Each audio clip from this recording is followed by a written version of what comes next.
Halo teman-teman semuanya, selamat datang di podcast Renungan Malam. Dan kali ini kita akan membahas tentang kurban. Ya, karena hari ini adalah spesial untuk menuju hari Idul Adha 1445 Hijriah. Dan pernahkah kalian berpikir bahwa berkurban bisa berdampak besar pada kesehatan mental kita? Ya, mungkin sebagian dari kita tidak pernah berpikir seperti itu. Tapi dalam video ini admin akan memberikan beberapa hal terkait refleksi baru di Idul Adha 2024. Dan mari kita mulai. Ya, banyak yang sudah tahu bahwa kurban adalah sebuah praktik yang dilakukan oleh umat Islam sebagai bentuk ibadah dan pengorbanan. Memiliki makna yang sangat mendalam bagi pemeluknya. Tapi tahukah kamu bahwa di balik tindakan berkurban tersebut terdapat banyak nilai psikologis yang bisa kita pelajari? Ya, kurban itu melambangkan pengorbanan diri, mengingatkan kita pada kisah Nabi Ibrahim yang siap mengorbankan putranya sebagai bentuk kepatuhan kepada Tuhannya. Dalam psikologi, tindakan ini berkaitan erat dengan konsep pengorbanan dan juga nilai diri. Pengorbanan itu meningkatkan harga diri atau self-worth ketika kita memberikan sesuatu yang berharga dan kita merasa lebih berarti ketika melakukan hal tersebut. Yang jelas ini mirip dengan teori self-worth dalam psikologi yang menyatakan bahwa kita menilai diri kita sendiri berdasarkan tindakan kita. Bagaimanapun, orang yang pernah berkurban akan merasakan kelegaan dalam hatinya. Mungkin ia akan kehilangan beberapa uang, atau mungkin bagi sebagian orang, uang segitu untuk membeli kambing atau untuk membeli sapi itu sangatlah mahal. Tapi ketika dilakukan dengan penuh keikhlasan, ada rasa puas tersendiri. Ada rasa yang tak pernah kita dapatkan. Ada rasa plong ketika kita itu melihat atau menyembelih kambing atau hewan kurban yang kita kurbankan dalam Idul Adha. Yang pasti proses spiritual ini sedikit berbeda ketika kita memberi kepada orang. Ketika kita memberikan uang kepada pengemis atau orang yang tidak mampu, kemudian melihat mereka tersenyum, kita merasa senang. Dan perasaan itu adalah perasaan yang luar biasa yang tak pernah kita dapatkan ketika kita tidak memberi. Tapi dalam kasus kurban ini, nilai spiritualnya itu benar-benar berbeda. Karena tidak seperti memberi kepada fakir miskin yang kita langsung melihat mereka tersenyum. Tapi nilai spiritual dalam kasus ini tuh berbeda. Nilai spiritual dalam kurban itu berbeda. Karena dengan melihat penyembelihannya saja, melihat hewan kurban kita disembelih, itu ada rasa yang lebih daripada kita itu memberi kepada orang lain. Dan buat kalian yang pernah merasakan hal itu, selamat. Karena kalian mendapatkan nilai spiritual yang lebih. Tapi buat kalian yang belum bisa untuk melakukan kurban, maka admin berdoa agar kalian bisa berkurban dan rasakan sendiri bagaimana rasa nilai spiritual dalam kegiatan berkurban ini. Kita lanjut ya tentang kurban ini. Ya, kurban ini dapat memperkuat kepedulian sosial kita. Saat kita berkurban, kita membantu mereka yang kurang beruntung. Penelitian menunjukkan bahwa membantu orang lain dapat meningkatkan kebahagiaan dan kesehatan mental kita. Inilah yang disebut sebagai helper's high. Selain itu, kurban adalah momen kebersamaan yang mempererat hubungan sosial. Ketika kita berkumpul untuk melakukan kurban, kita menciptakan koneksi yang lebih kuat dengan keluarga dan juga komunitas. Koneksi sosial ini penting untuk kesejahteraan mental kita. Menurut teori attachment dalam psikologi, hubungan yang erat dengan orang lain dapat memberikan dukungan emosional yang kita butuhkan untuk menghadapi tantangan hidup sehari-hari.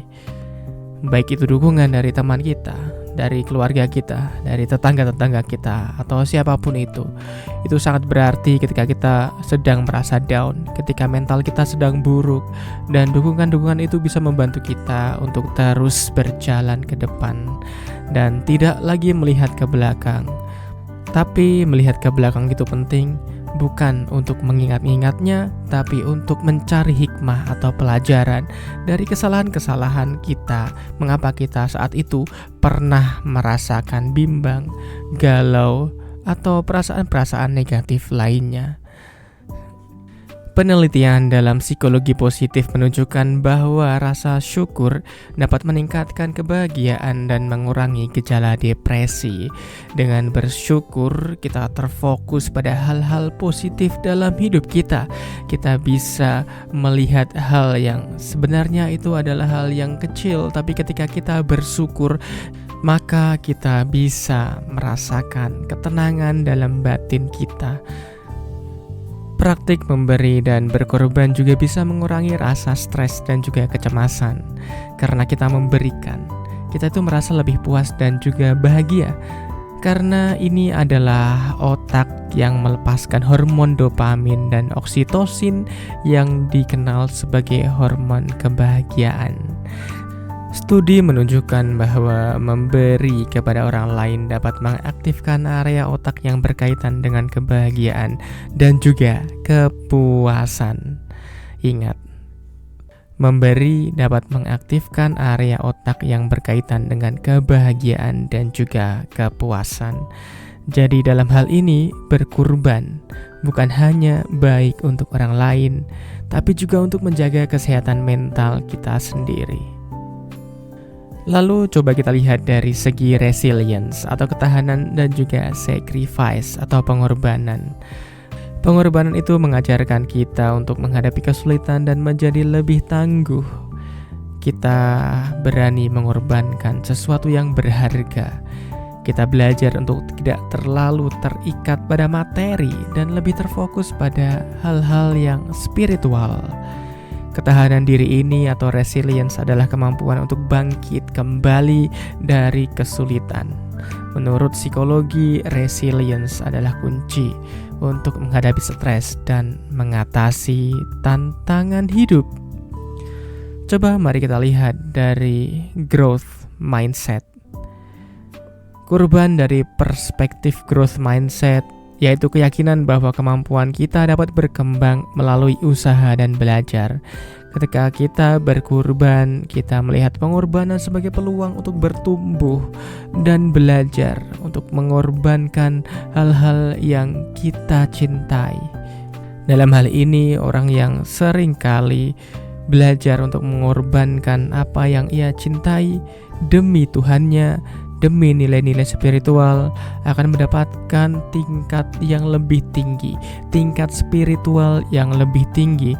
Dan tidak jarang orang yang seperti itu bahkan mendapatkan balasan atau imbalan dari Tuhan berkali-kali lipat banyaknya.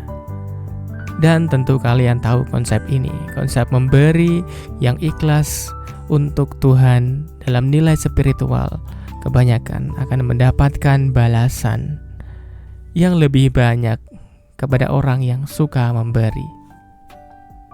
Dan dari beberapa pembahasan tadi kita bisa menyimpulkan bahwa kurban itu bukan hanya sebuah ritual keagamaan, tapi juga merupakan sebuah perjalanan psikologis yang mendalam.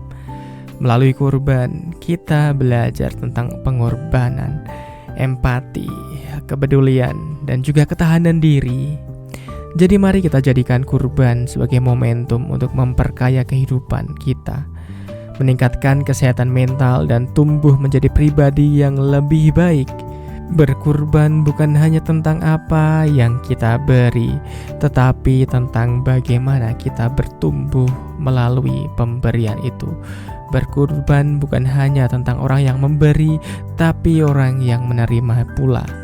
Orang yang memberi yang merasa bersyukur akan mendapatkan balasan lebih, dan orang yang menerima dengan rasa syukur, maka Tuhan akan selalu melapangkan hatinya.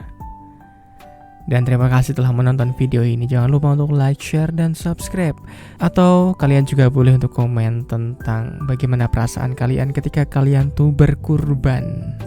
Bukan untuk ria, tapi untuk memberikan pelajaran bagi orang lain. Jika banyak orang confess tentang keburukan mereka, tentang dosa-dosa mereka, mengapa kita tidak mencoba untuk confess tentang nilai spiritual ketika kita melakukan kebaikan? Bukan tentang kebaikan itu sendiri, tapi untuk memberikan pelajaran bagi orang lain agar mereka bersemangat untuk selalu melakukan kebaikan-kebaikan, karena kebaikan akan selalu berdampak pada kebaikan lainnya. Dan terima kasih, sampai jumpa pada video berikutnya. Bye-bye.